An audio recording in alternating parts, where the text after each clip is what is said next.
E bora testar a bombinha de número 4 e ver quem é que vai ganhar, se vai ser a bombinha ou se vai ser a melancia. Já joguei a bombinha na mão do parceiro Alesso, bota fogo aí e empurra na melancia. Bora ver quem é que vai ganhar. Tá danada dessa melancia conseguir sobreviver a uma explosão de uma bombinha desse tamanho. Nós já tinha botado 3 tipos de bomba diferentes ali na melancia, porém não tinha feito nenhum arranhão. A melancia tava se mostrando muito mais forte do que qualquer bombinha dessa que a gente já tinha testado. Agora sim pode-se dizer que essa melancia é uma tremenda casca grossa, viu? Mas a gente não ia desistir não, essa era a bombinha de número 4, essa aí com certeza era mais potente e a gente queria ver que estrago ela ia conseguir fazer nessa melancia. E eu não sei como é chamada essa bombinha aí na sua região, mas por aqui essa bombinha é chamada de bombinha batom. Mas vamos deixar de arrudeio e bora ver no que vai dar. Conseguimos botar fogo na bombinha, metemos a carreira e bora ver quem é que vai ganhar.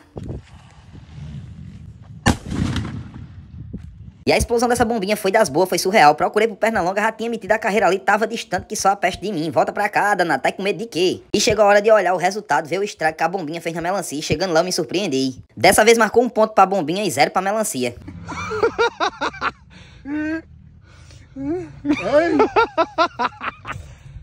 Caraca! Esse cara cuspiu em cima das bombas. Eita porra!